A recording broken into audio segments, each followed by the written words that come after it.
आज भारत के सभी स्कूलों में पेशावर हमले के मृतकों को दी गई श्रद्धांजलि। सभी स्कूलों में प्रार्थना सभा के बाद रखा गया 2 मिनट का मौन।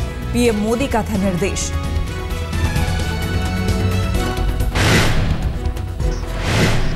पेशावर में आतंकी हमले के बाद पीएम मोदी ने पाकिस्तान के प्रधानमंत्री नवाज शरीफ को किया था फोन, जताया दुख, ट्वीट कर दी बातचीत की जानकारी।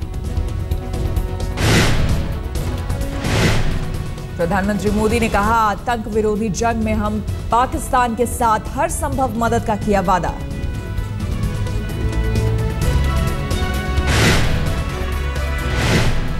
मोदी नवाज की बातचीत पर नवाज की बेटी मरियम का ट्वीट, लिखा, मोदी ने फोन कर पेशावर हमले पर जताया शोक।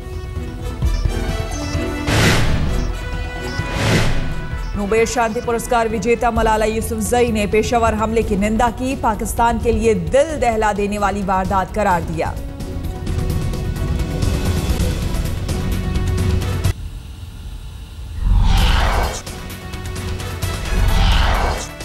कल पाकिस्तान में दिखा अब तक के आतंक का सबसे खौफनाक चेहरा। पेशावर के आर्मी पब्लिक स्कूल में घुसकर आतंकियों ने 132 मासूमों की ली जान। कुल 141 लोग मारे गए, करीब 150 लोग घायल, नजदीकी अस्पतालों में भर्ती।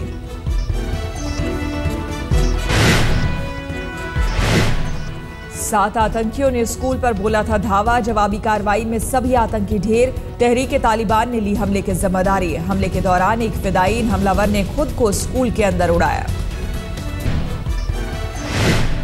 अमेरिकी विदेश मंत्री जॉन केरी ने कड़े शब्दों में हमले की निंदा की, कहा, आतंक का ये चेहरा सभी को दहलाता है।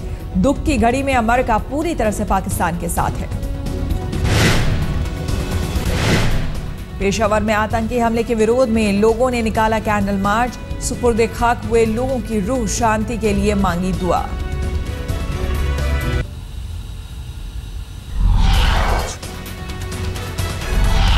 पेशावर हमले के विरोध में हरिद्वार में भी कैंडल मार्च, मृतकों को दी गई श्रद्धांजलि।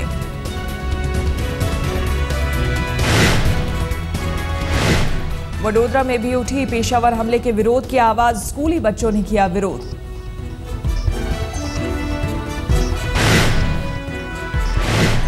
हिंदुस्तान के सभी बड़े शहरों में हाई अलर्ट। दिल्ली में मेट्रो स्टेशन और स्कूल की बढ़ाई गई सुरक्षा, कई जगहों पर हुई मॉक ड्रिल।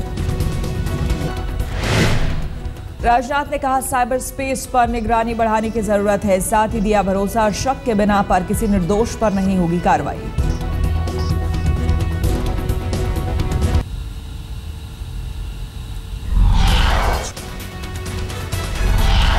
प्रधानमंत्री मोदी ने सभी मंत्रियों से मांगी 6 महीने की रिपोर्ट। आज कैबिनेट की बैठक से पहले मंत्री पीएम को सौंपेंगे रिपोर्ट कार्ड। मोदी ने बीजेपी सांसदों को दी अच्छे आचरण की नसीहत, कहा, सरकार के कामकाज की रखे जानकारी। बोले, मंत्री सांसदों को बताएं मंत्रालय की योजनाएं। योगी आदित्यनाथ ने कहा, इससे पहले धर्मांतरण पर क्यों नहीं मचा शोर, धर्मांतरण रोकने के लिए कानून बनाने की वकालत की। गोरखपुर में धर्मांतरण कार्यक्रम फेल होने के बाद अब विश्व हिंदू परिषद की रायबरेली में तैयारी।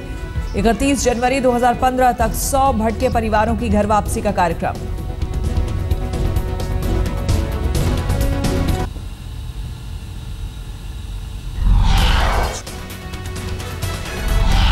मुख्यमंत्री ममता बनर्जी आज दिल्ली में राष्ट्रपति प्रणब मुखर्जी से करेंगे मुलाकात। सीबीआई हिरासत में मदन मित्रा को प्रताड़ित करने का लगा रही है आरोप।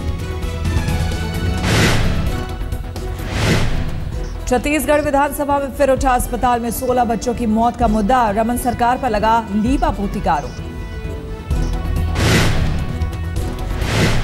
लालू प्रसाद यादव की बेटी राजलक्ष्मी और मुलायम सिंह के पोते तेज प्रताप की मंगलवार को धूमधाम से हुई सगाई। अगले साल 26 फरवरी को होगी शादी।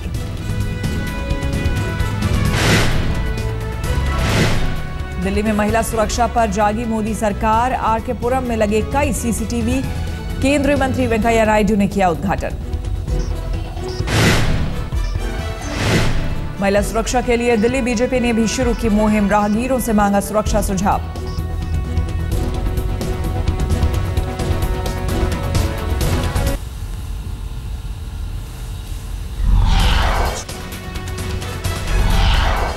अभिनेता और बीजेपी सांसद परेश रावल ने अरविंद केजरीवाल पर फिर साधा निशाना। दिल्ली में प्रचार के दौरान कहा, केजरीवाल है नौटंकी करने वाले एक महान कलाकार।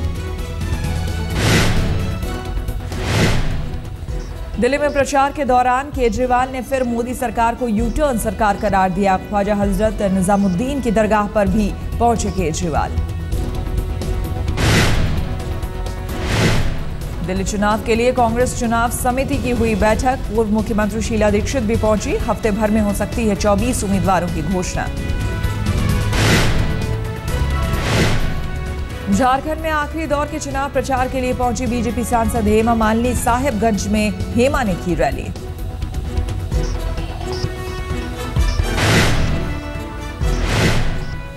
हेमा को देखने के लिए बेकाबू हुई भीड़, पुलिस को करना पड़ा लाठीचार्ज।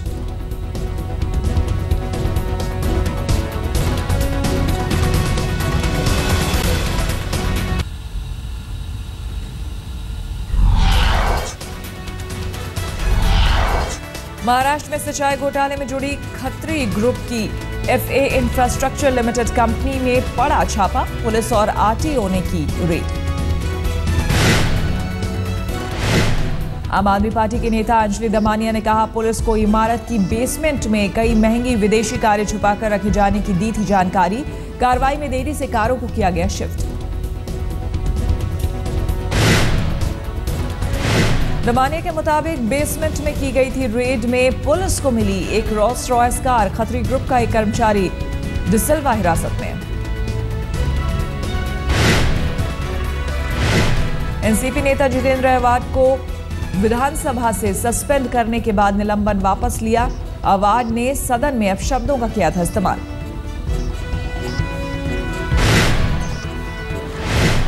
एनसीपी के विरोध के चलते बीजेपी शिवसेना ने अवाड का निलंबन वापस का फैसला लिया।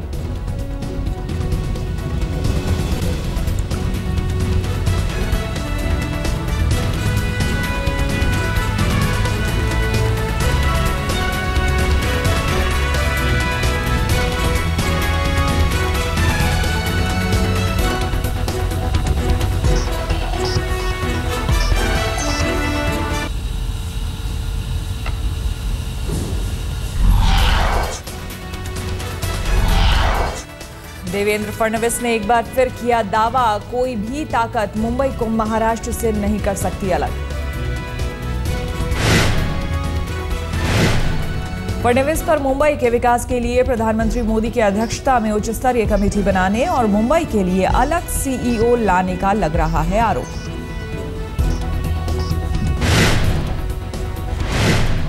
दिल्ली के दरियागंज में चोरों ने हीरा व्यापारी को चकमा देकर 1 करोड़ के हीरे चोरी किए। व्यापारी से पैसा गिरने की कही बात, पल भर में उठाया बैग।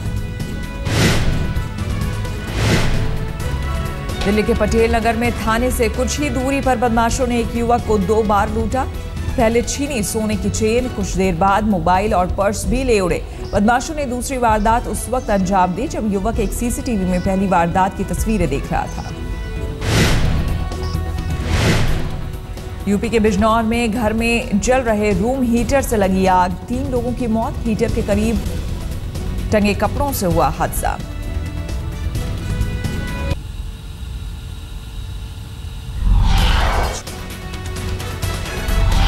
ब्रिस्बेन टेस्ट में ऑस्ट्रेलिया के खिलाफ टीम इंडिया का ठोस आगाज। लंच तक भारत का स्कोर 1 विकेट पर 89 रन। क्रीज पर मुरली विजय का साथ दे रहे हैं चेतेश्वर पुजारा। दोनों के बीच नाबाद 33 रनों की भागीदारी। पुजारा 15 रन पर नाबाद।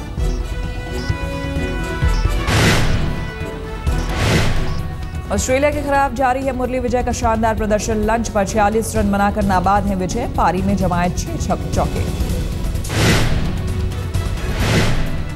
भारत की तरफ से एकमात्र विकेट ओपनर शिखर धवन का गिरा। 24 रन पर मिचेल मार्श का शिकार बने धवन। पहले विकेट के लिए 56 रनों की भागीदारी की।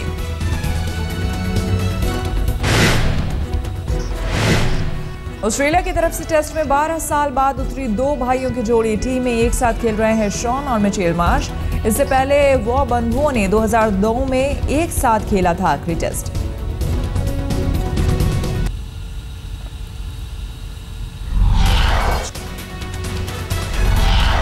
ब्रिटेन के प्रधानमंत्री डेविड कैमरून ने किया आगाह, कहा कभी भी हो सकता है सिडनी जैसा हमला।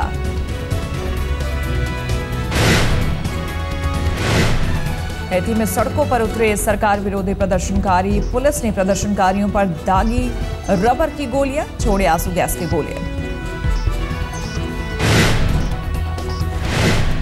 ब्राजील में सड़क हादसे में 7 लोगों की मौत, टैंकर से टकराई बस, टक्कर के बाद बस में लगी आग।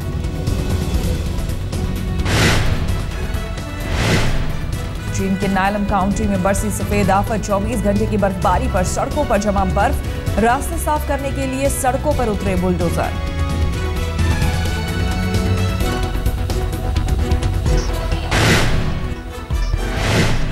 जर्मनी की राजधानी बर्लिन में शुरू हुआ 8 दिनों का यहूदी त्योहार हानुका शुरू उत्सव। ब्रांडनबर्ग गेट पर प्रज्वलित किया गया 10 मीटर ऊंचा दीप।